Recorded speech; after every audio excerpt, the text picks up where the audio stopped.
할렐루야. 예, 여러분 감사합니다. 제가 또 이 자리에 이렇게 설 수 있게 된 것도 주님의 은혜인 것 같습니다. 그리고 저를 이렇게 불러주신 우리 교회 당회와 또 우리 저 영적 아버지와 같은 우리 원로 목사님, 그리고 많은 기도하셨던 우리 장로님들, 그리고 우리 교회 성도님들, 우리 효성교회 너무 감사드리고 이렇게 불러주시고 또 하나님 앞에서 함께 말씀 나눌 수 있어서 주님께 감사와 찬양과 영광을 올려드리며 시작하도록 하겠습니다. 오늘은 저는 여러분과 열왕기상 19장에 있는 말씀을 가지고 다시 시작하는 하나님 나라라고 하는 제목으로 같이 함께 말씀을 보려고 합니다. 우리가 어렵고 힘든 시간들을 겪어왔잖아요. 그 과정 속에서 우리에게 또 주신 하나님의 음성, 또 우리에게 또 앞으로 걸어가야 될 방향 속에서 우리에게 주님이 원하시는 것이 무엇인지를 또 함께 보기로 원합니다. 2차 세계대전이 끝난 후에 20세기 중반 유럽엔 완전히 정신적인 공백 상태에 빠졌었다고 합니다. 그 2차 세계대전이 일어나기 전까지만 해도 문예부흥운동이라든지 휴머니즘과 같은 그 놀라운 일들이 있었죠. 그래서 여러 가지를 이야기하면서 인간은 능력이 탁월하다, 인간은 모든 걸 할 수 있다라고 하는 인간에 대한 능력에 대한 이성에 대한 것을 굉장히 존중하고 그것의 능력을 기대하고 있었습니다. 하지만 2차 세계대전이 터지고 나서 히틀러라고 하는 희대의 그런 사람이 나타나면서 600만 명이 넘는 유대인들을 학살하는 것이 보이고요. 그리고 같은 민족끼리 서로 모략과 암투를 벌여가면서 죽이고 또 죽이고 죽이는 인간성이 완전히 황폐화된 것 같은 일이 벌어지는 것을 보면서 사람들은 많이 힘들어했습니다. 이게 과연 옳은 것일까? 인간은 과연 이렇게밖에 안 되는 것일까라는 생각이 들었던 것 같아요. 이때 프란시스 셰퍼 목사님은 라브리라고 하는 공동체를 만들게 됩니다. 프랑스 말로 이 라브리라고 하는 말은요, 은신처 또는 피난처라고 하는 의미를 가지고 있는데요. 이 라브리 공동체를 세운 이유와 목적은 무엇이냐면 진정한 공동체 생활을 통해서 파괴된 인간성을 되찾고 일그러진 신앙을 회복함으로써 유럽에 있어서의 그런 정신적인 황폐한 꼴을 좀 회복해보자, 함께 모여서 같이 좀 이겨보자 라는 말이었다고 합니다. 그래서 정신적으로 영적 지주의 역할을 하기 위해서 이 라브리 공동체를 만들고 거기서 함께 기도하며 공동체 생활을 시작했다고 합니다. 사랑하는 성도 여러분, 우리도 일생을 살다 보면은 여러분들 살아오시면서 항상 기쁘고 즐겁고 힘이 나시기만 하셨습니까? 지친 순간도 있었고 아픈 순간도 있었고 힘이 든 순간도 있었을 겁니다. 그리고 속상하고 또 하나님 앞에 우리가 이렇게 얘기할 수도 있어요. 주님, 이게 진짜 맞는 것입니까? 이게 정말 하나님 나라입니까? 라고 하면서 안타까워하면서 애통해하면서 우리가 고백했을 시절도 있었을 것입니다. 오늘 성경 본문에 등장하는 이 엘리야의 상황도 똑같지 않았을까 싶습니다. 우리가 아는 것처럼 이 엘리야는요, 어마어마한 전투를 했죠. 갈멜살에서 바알의 그런 선지자들과 함께 일대 다수의 어마어마한 이 전투를 하게 됩니다. 이 전쟁에서 우리가 다 아는 것처럼 놀라운 승리를 꿰차게 됩니다. 엘리야는 하나님 앞에서 하나님 주신 믿음과 힘을 가지고서는 당당하게 나가서 선포하고, 그러면서 하나님이 하실 것들을 보고 하나님의 일을 선포하면서 그 전쟁에 승리를 하게 됩니다. 자, 승리를 하고 모든 것을 이기고 딱 내려왔죠. 바알의 선지자들을 다 죽이고 승리의 개가를 부르며 내려왔는데, 근데 문제는 지금부터였습니다. 오늘 본문 2절에 보게 되면 1절 2절에 보면 어떻게 이야기합니까? 엘리야가 어떻게 갈멜산에서 한 일을 이세벨이 듣게 됩니다. 이세벨이 듣고 그리고서 이렇게 한마디 외칩니다. 뭐라고 외칩니까? 내가 너를 가만두지 않겠다. 네가 했던 것처럼 내가 너에게 똑같이 그렇게 해주겠다라는 겁니다. 대단한 승리를 맛본 상태에서, 어마어마한 승리를 맛본 상태에서 기뻐서 이제 축제를 벌여야 되는데, 그런데 여전히 엘리야의 앞에는 아주 강력한 적이 남아 있었고요. 그리고 이 승리 이후에 엘리야의 마음속에 두려움이 몰려오기 시작했던 것입니다. 믿음의 위기와 씨름을 하면서 엘리야는 고통스러워하고 있었죠. 엘리야는 여기에서 이세벨의 그런 협박과 저주에만 쓰러진 것이 아니라, 그것뿐만이 아니라 자기에게 주어져 있던 자신의 여정의 가치까지도 완전히 다 무너진 것 같은 그런 두려움 속에 사로잡혀 버렸어요. 자신의 믿음에도 불구하고 자신은 굉장히 하찮은 존재다라고 하는 이 참담함에 지금 빠져버린 겁니다. 어마어마한 믿음의 승리를 얻었지만 반대로 어마어마한 좌절에 좀 빠져있던 겁니다. 엘리야를 죽이겠다라고 하는 이 공개적인 이세벨의 선언에 따라서 두려움과 그에 맞선 엘리야는 어떤 심정이었을까요? 여호와의 선지자를 죽이는 것에 두려움이나 죄책감을 전혀 느끼지 못하는 이 이세벨의 이 폭언 한마디에 엘리야는 굉장히 두려워하고 있었습니다. 세 번역에 보면은 이세벨이 엘리야에게 한 이야기를 번역해 보면 이렇게 얘기하고 있어요. 네가 예언자들을 죽였으니 나도 너를 죽이겠다 라는 겁니다. 어떻게 이런 말을 하고 할 수 있을까요? 그리고 이 이야기를 들은 엘리야는 어떤 심정이 들었을까요? 오늘 보면 1절에 보면 행한 모든 일이라고 이야기합니다. 이 행한 모든 일은 어떤 걸까요? 앞부분에 있는 이 갈멜산 전투를 이야기하겠죠. 우리 열왕기상 18장 40절 말씀에 보게 되면은요, 이런 이야기가 있습니다. 제가 읽어드리도록 할게요. 엘리야가 그들에게 이르되 바알의 선지자를 잡되 그들 중 하나도 도망하지 못하게 하라며 곧 잡은지라 엘리야가 그들을 기손 시내로 내려다가 거기서 죽이니라 라고 얘기해요. 엘리야는 여기서 하나님의 말씀대로 어마어마한 놀라운 일들을 다 했습니다. 그리고 하나님의 말씀하신 그대로 다 행했어요. 이때 할 수 있었던 것은 뭐냐면 하나님 앞에서 엘리야가 가지고 있는 특별한 열심 때문에 그랬어요. 오늘 보면 10절에 보면은 엘리야는 이렇게 해요. 내가 하나님 앞에 유별하게 열심히 있었으니 라고 이야기합니다. 이 유별하니라고 하는 단어는요, 당시 쓰던 언어인 이 히브리어라고 하는 것에 보면 열망한다라고 하는 뜻을 가지고 있어요. 열망한다, 갈망한다, 열심을 낸다라는 건데, 이거는 그 자신의 열심이 있는 그 모든 행동들을 강조해 주는 거예요. 근데 이것이 어떻다고요? 하나님께 대해서 남다른 애정과 헌신과 사랑이 있었다라는 것을 엘리야는 이야기하는 겁니다. 엘리야가 지금 이야기하는 건 딴 게 아니에요. 나는요, 하나님 앞에서 정말 너무너무 하나님 사랑해가지고 하나님 앞에서 정말 최선을 다했어요. 뭐든지 다 했고요. 하나님 말씀을 내가 열심을 누구보다도 열심히 했습니다 라고 이야기한 것입니다. 엘리야는 그런 열심을 가지고서는 하나님 말씀대로 갈멜산 전투에 나갔던 거예요. 거기서 승리한 거죠. 여러분이라면 어떠셨을 것 같습니까? 이 놀라운 갈멜산 전투에서 대전투에서 대승을 거뒀어요. 그럼 여러분 마음은 어떠셨을 것 같습니까? 아마 저라면은 모든 걸 다 가진 것 같은 그런 마음이었을 거예요. 엄청나게 기뻤을 것이고 막 행복해가지고 날뛸 것 같았을 것 같아요. 그런데 문제는 거기에서 끝나는 게 아니에요. 그렇게 하고 딱 내려오고 났더니 이제는 뭐예요? 현실적인 문제가 눈에 보이는 겁니다. 죽음의 위협이 다가오고요, 협박이 오고요, 그리고 자기를 정말 죽일 수 있는 것과 같은 그 강력한 힘이 누르는 것 같이 보이는 겁니다. 이제는 승리의 찬란한 영광보다 패배로의 전환으로 들어가고 있는 거예요. 엘리야는 왜 이렇게 생각했을까요? 오늘 본문 3절에 보면은 보고라고 이야기합니다.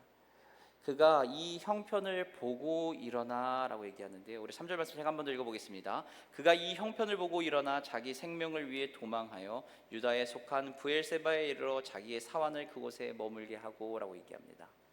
이 모든 상황을 보고라고 하는 것은, 이 봤다라고 하는 것은 자기가 지금 도망가고 하는 이 모든 것의 판단의 근거예요. 내가 이렇게 도망가고 사안을 거기에 두고 내가 앞으로 하는 이 모든 것의 근거는 앞에 있는 1절 2절에서 이야기했던 이세벨이 어떻게 했는지, 어떤 폭언을 하고 어떤 저주를 내렸는지에 대한 그것에 대한 근거라는 겁니다. 즉 이세벨의 협박과 위협에 엘리야는 그 말에 두려움을 얻기 시작한 거예요. 너무 무서워진 거죠. 그리고 거기에 즉각적인 반응을 하게 된 겁니다. 도망가야겠다. NAC라고 하는 주석에 보면은요, 이 부분에 대해서 이 주석가는 이렇게 설명을 달고 있어요.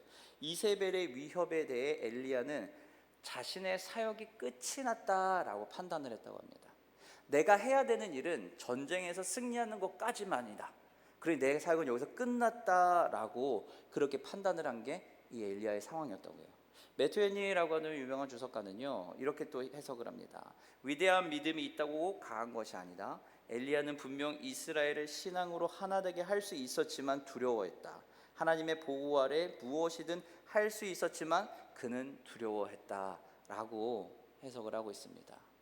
모든 걸 할 수 있지만 무서워서 못하고요. 모든 걸 가졌지만 두려워서 가진 걸 보지 못했다라는 겁니다. 많은 사역과 하나님의 능력을 경험했지만 결과가 자신의 생각대로 되지 않았을 때 많은 사람들이 겪을 수 있는 그 좌절과 아픔과 동일하다는 겁니다. 이것을 우리는 정서적인 절망이다라고 표현할 수 있어요. 그의 기도는 어떠냐면요, 생생하고 정직했죠. 주님, 내가 족합니다. 이제 내 생명 좀 거둬 주시옵소서. 이렇게 차분하게 안 했겠죠. 정말 간절하게 얘기했겠죠. 주님, 내가 족합니다. 이제 제발 다 좀 거둬 주시옵소서 라고 하면서 아주 절박하게 간절하게 기도했을 거예요. 그 엘리야의 그 절망이 얼마나 컸을까요? 우리가 살아가고 있는 이 땅의 이 시대의 현실은 어떨까요? 우리도 동일한 삶을 살고 있지 않을까요? 한 가지 사건들이 일어나고 해결되는 것과 같지만 그 해결된 이후에는 또 다른 사건들이 벌어지게 됩니다. 국가적으로 어려움이 있고요, 경제적으로 어려움이 있고요, 그래서 대선을 다시 했고요, 그리고 대통령이 다시 선출이 됐고요, 다시 국무위원들이 뽑혀 올라가고 선발이 되고 있고요, 등등등 여러 가지 일들을 하고 있습니다. 하지만 그 일들과 일들 사이에 보면은 우리는 또 우리 나름대로의 답답함과 속상함과 힘듦과 어려움이 있습니다. 엘리야의 광야 도피는요, 어떻게 보면은 어떠한 사건을, 나에게 있는 사건이 끝난 후에 그 허전함과 허탈함과 공허한 우리의 마음과 같을 수 있는 것입니다. 두려움과 불안에서 벗어나기 위해서 엘리야는 어떻게 했습니까? 도망갔죠. 현실에서부터 도망을 가기 시작했습니다. 우리도 인생을 살면서 그렇지 않나요? 어려운 일이 생기고 힘든 일이 생기면은 그것을 맞서 싸우려고 하는 것도 있겠지만 그것이 한 번, 두 번, 세 번, 네 번 계속해서 반복하게 되면은 그때는 어떻게 됩니까? 피하려고 하고 부딪히지 않으려고 그러고 에이 됐어 그냥 해 내가 그냥 안 할게 라고 하면서 지내기도 하는 것입니다.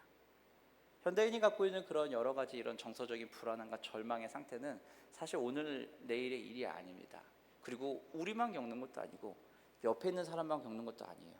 여러분들 다들 이제 자녀를 키워보셔서 아시잖아요. 자녀를 키우실 때 어떠셨습니까? 지금 저희 어머님도 여기 앉아 계신데 저를 키웠을 때 어떻을까라는 말을 저도 한 번씩 여쭤봅니다. 언제 물어보냐면요, 저희 큰아들이 제 속썩일 때요.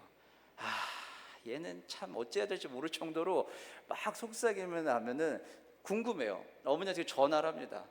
그냥 아무렇지 않은 척 전화를 하는데 역시 부모님은 속일 수가 없나 봐요. 어머니가 저한테 딱 한마디예요. 왜? 애가 말을 안 듣냐?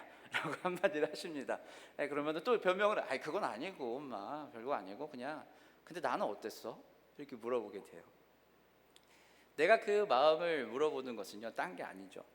내가 너무 힘든 걸 알기 때문에 내가 너무 힘드니까 우리 부모님 한번 생각을 해보는 거예요. 근데 이거는 자녀를 키우는 우리 모두 다 느끼는 거 아닐까요?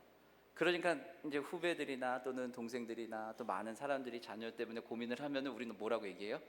시간이 지나면 다 해결될 거다. 조금만 견뎌봐라. 해줘라.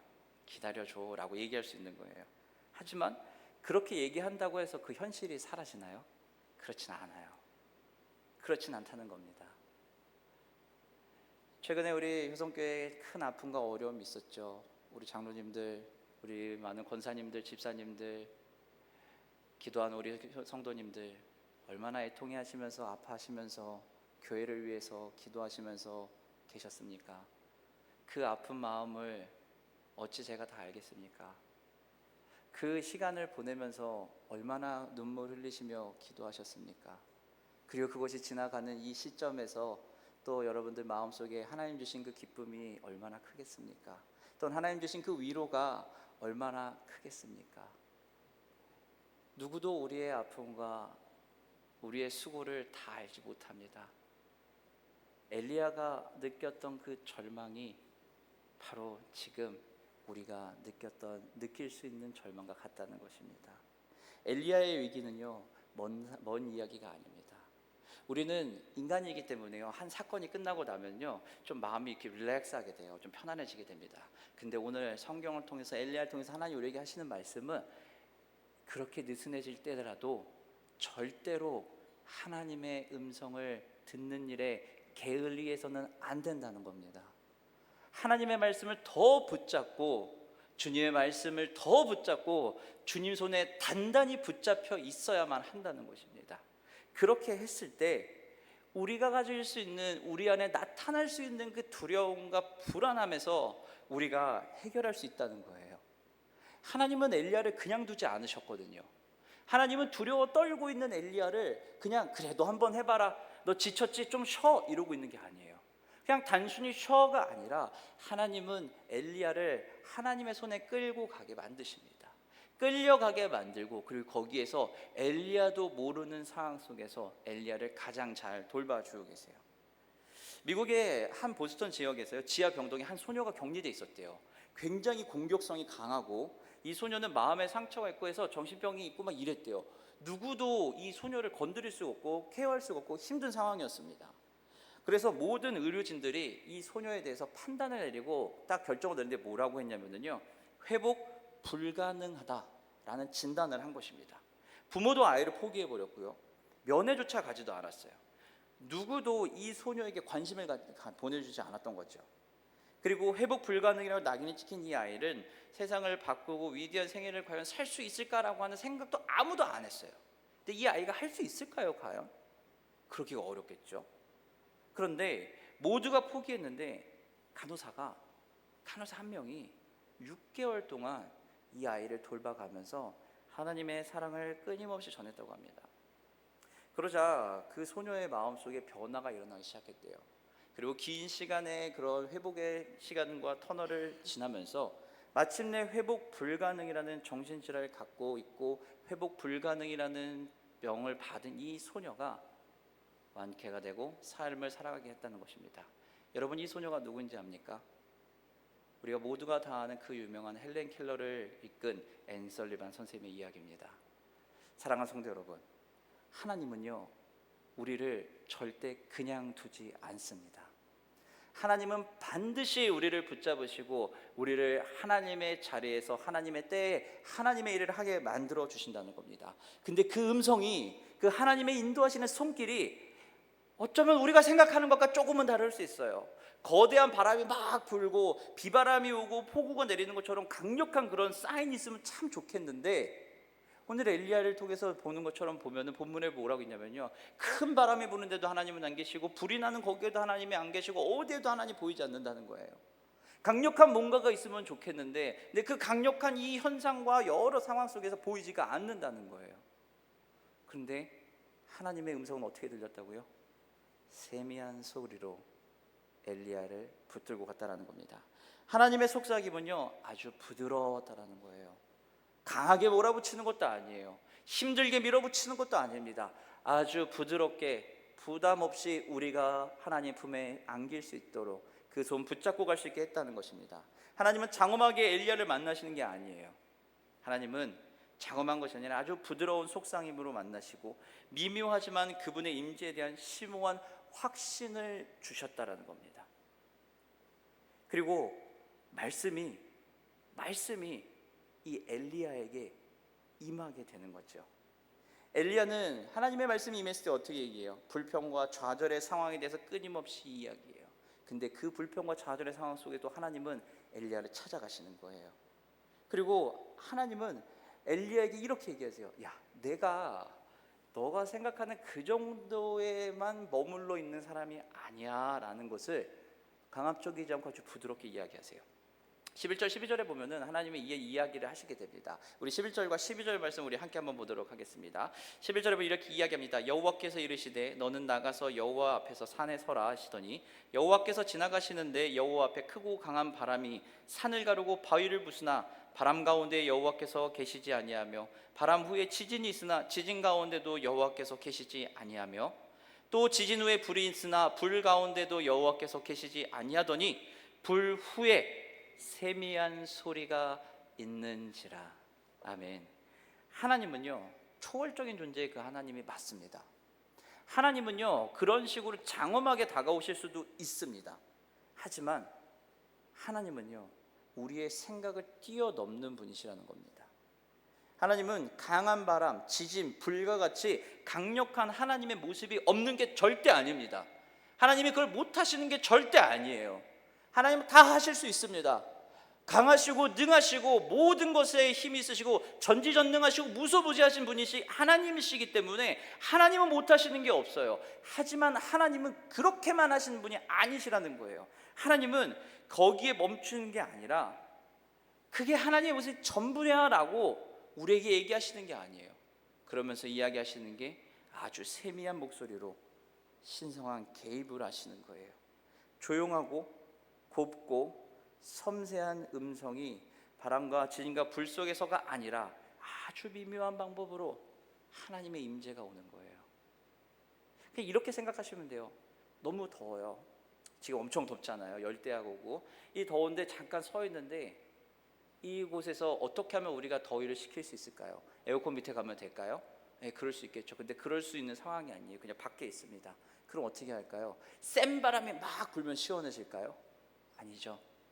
아주 선선한 부드러운 바람이 우리를 쓱 지나가면은 우리는 그 순간에 야 시원하네 라는 순간 느낌이 올 거예요. 똑같아요. 하나님도 강하게만 몰아붙이시는 게 아니라 그렇게 세밀하고 부드럽게 보여주시는 겁니다. 절망 중에 엘리야를 하나님께서 아주 잘 세밀하게 보듬어 주시고 만나 주시는 거예요. 그리고 그에게 필요한 것들을 다 공급해 주십니다. 어떻게 해요? 물과 구운 떡을 공급해 주시죠. 필요한 것을 공급해 주시는 거예요. 죽겠다라고 하는 이 사람에게 먹을 것도 갖고 가지 않고 죽겠다라고 하는 이 엘리야에게 하나님은 구운 떡과 물을 보내주시는 거예요. 거기서 멈출까요? 아니요. 회복의 땅으로 인도해 주시죠. 하나님은 회복의 땅으로 엘리야를 쭉 인도해 주십니다. 호렙이라고 하는 시내산에서 모세가 십계명을 받은 그곳에서 하나님 이스라엘 백성들이 하나님 임재를 체험하고 만났던 그 장소에서 하나님이 다시 임재하시면서 만났던 그 엘리야를 하나님은 다시 데려가는 거예요. 그럼 거기에서 위로만 하시면은 엘리야는 다시 일어나서 할 수 있을까요? 엘리야가 걱정하고 두려워하는 건 뭘까요? 혼자 남았다는 거잖아요. 나 혼자 어떻게 싸우지라는 거잖아요. 그때 하나님이 엘리야에게 이렇게 얘기합니다. 바알에게 무릎 꿇지 않은 7,000명을 내가 준비했다. 바알에게 무릎 꿇지 않은 7,000명을 내가 준비했다라고 이야기하십니다. 하나님은 오늘 우리 효성교회에 이렇게 이야기하십니다. 바알에게 무릎 꿇지 않은 하나님이 예비한 목회자 사자를 준비했다라고 하나님은 이야기하시는 겁니다. 하나님은 우리에게 다시 한번 하나님의 나라를 세울 수 있도록 하나님의 교회가 움직이고 역동할 수 있도록 우리에게 다시 한번 이야기하시는 겁니다. 뭐라고요? 하나님이 예비하신 하나님의 사람을 보내시겠다라는 겁니다. 엘리야를 이끄셨던 그 하나님이 엘리야에게 예비하셨던 그 하나님이 오늘 이 자리에서 헌신을 다짐하는 우리 남전도회와 이 자리에서 다시 한번 하나님의 때를 기다리는 우리 효성교회 모든 성도님들에게 이 자리에 있는 우리 모두에게 하나님은 다시 한번 이야기하시는 겁니다. 내가 나의 사람을 예비했다. 그러니 믿음으로 걸어가자. 아프니 나도 알아. 근데 내가 옆에 있잖아. 뭐 거대한 것처럼 보이지가 않아서 속상하고 힘드십니까 여러분? 뭔가 막 돼야 될 것 같은데 안 되는 것 같아서 뭐 좌절이 오고 막 두려우십니까? 하나님이 그걸 모르실 것 같으세요? 아니요, 다 알고 계시는 거예요. 그리고 이렇게 한마디 하시는 겁니다. 내가 너희를 인도하고 있다. 사랑하는 성도 여러분, 하나님은 오늘 우리에게 그 이야기를 하시는 거예요. 거대하게 강력하게 뭔가가 하는 것이 아니라 혼자 한다고 생각하는 느낌이 들 수 있지만 아픈 시간을 보내면서 교회만 동떨어져 있는 것처럼 느껴서 아픈 시절을 보내긴 했지만 그러나 하나님은 우리에게 이렇게 얘기하십니다. 혼자가 아니야. 내가 예비한 7,000명의 바알에게 무릎 꿇지 않은 선지자를 예비해뒀다. 오늘 우리에게도 우리 헌신을 다짐하는 남전도의 모든 회원님들에게도 하나님은 그렇게 이야기하십니다. 무릎 꿇지 않은 그 선지자 7,000명이 있다. 그러니 교회의 아버지로서, 가정에서 아버지로서, 믿음의 영적 아비로서 교회를 지켜가는 겁니다. 아픈 거 하나님 다 아십니다. 그리고 거기에서 밀어붙이지도 않으십니다.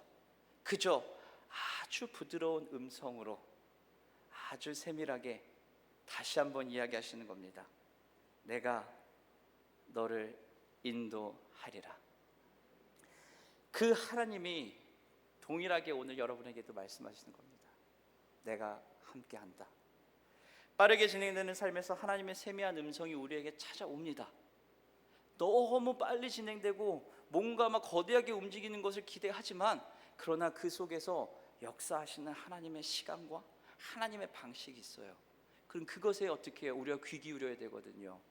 그럼 우리가 귀 기울여야 되는 건 뭘까요? 마음을 합하여서 하나님 앞에 나와서 기도하며 예배하며 주님 말씀에 순종하며 마음을 다잡고 다시 한번 가는 겁니다.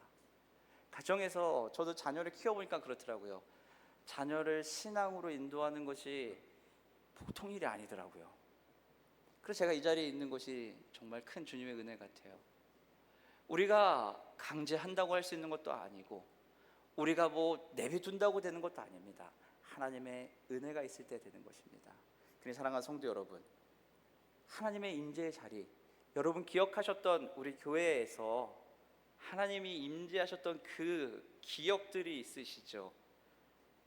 제 머릿속에도 제 눈에도 이 자리에서 뜨겁게 기도하던 신년 특별 심야 기도의 자리가 기억이 나고요, 40일 새벽 기도회가 기억이 나고요, 헌신 예배가 기억이 나고, 다들 권사님들 장로님들 아시니까 앞에 나와서 저녁 예배 찬양하는 그 모습이 기억이 나고요, 성가대에서 할렐루야 찬양대에서 찬양을 하고 대학부 여디디아에서 청년부에서 지냈던 시간들이 기억이 납니다.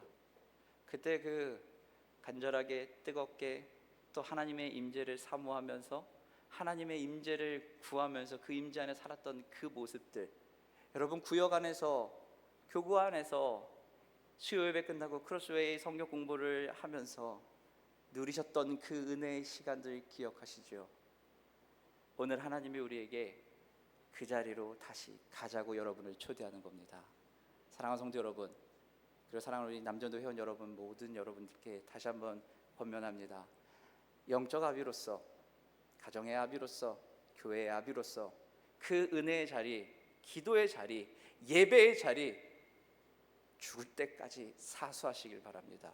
누가 흔들어도 이 자리에 우리 자녀들이 다시 와서 예배할 수 있도록, 이 자리에서 뜨겁게 찬양하며 예배하며 하나님 앞에 나아갈 수 있도록, 비록 지금 우리가 조금 지칠 수 있지만 그러나 세미한 음성을 들려주신 그 하나님 의지하면서 그 음성에 몸담고 걸어가십시오. 제가 대학부 올라갈 때가 아마 저희 동기가 제일 많았던 시점인 것 같아요. 너무 시간이 오래돼서 빨리 마무리를 하긴 해야겠지만, 그때 제 기억에는요, 저희 대학부, 제가 20살 돼서 대학부 올라갈 때죠. 그때 저희 동기가 41명이 올라갔습니다.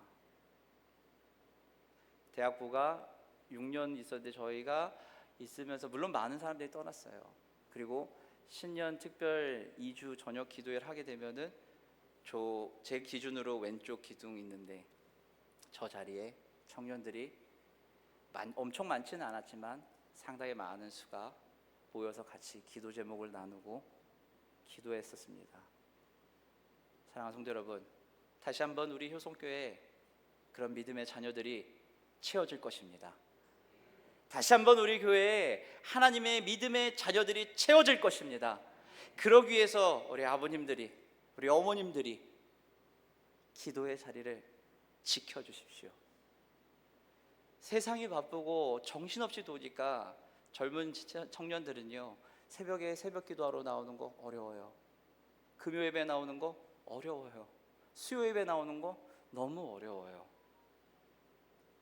그러나 그들이 나올 수 있도록, 언제든지 왔을 때 하나님의 은혜의 그 임재의 자리에 들어갈 수 있도록 아버지 된 여러분들 먼저 그 자리를 지켜주십시오. 어머니 된 여러분들 먼저 그 자리를 지켜주십시오. 지치고 힘든 마음으로 주일날 예배하러 나오는 그 자리에 우리 자녀들이 그리고 우리 모든 가족들이 와서 하나님의 은혜를 누릴 수 있도록 이 자리를 지켜주십시오.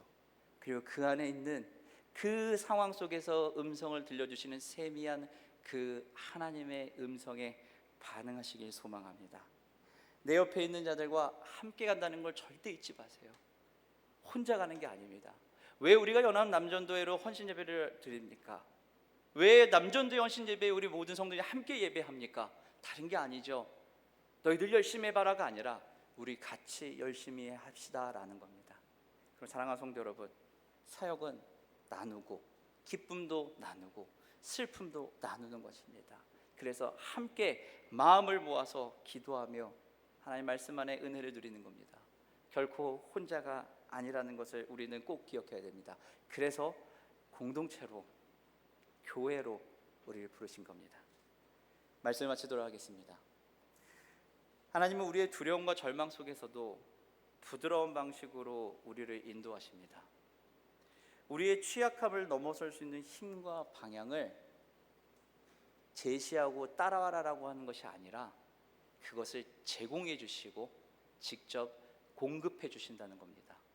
그리고 우리에게 말씀하십니다. 내가 너와 함께한다.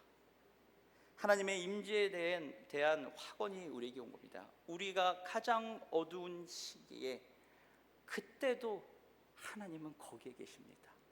우리가 아파하고 있던 그 순간에도 하나님은 우리와 함께 계셨습니다. 우리가 지금 이 자리에 내일을 꿈꾸는 이 순간에도 하나님은 우리와 함께 계시고, 그리고 영원토록 하나님은 우리와 함께 계실 것입니다. 그러니 우리가 엘리야처럼 위기 상황에서 두려워서 도망가고 싶은 마음이 생길 수도 있고 무너져서 좌절할 수도 있습니다. 하지만 우리는 거기까지만 하면 돼요. 그 다음에 일으키시는 분도 하나님이시고 공급하시는 분도 하나님이시기 때문에 그 손만 붙들고 있다면, 그 하나님의 손만 붙들고 있다면 우리는 다시 걸어갈 수 있는 것입니다. 하나님의 그 미묘하고 섬세하고 세미한 그 음성에, 그 임재의 자리에 나아가십시오. 우리의 약점을 극복하도록 인도하시는 그분의 그 인도하심, 임재의 자리에 나아가십시오. 그러면 하나님께서 다시 한번 우리 효성교회 그리고 여러분의 삶에 하나님의 나라를 보게 하시고 그 일들을 감당케 하실 것입니다. 그런 여러분의 삶이 되시기를 주님의 이름으로 축원합니다.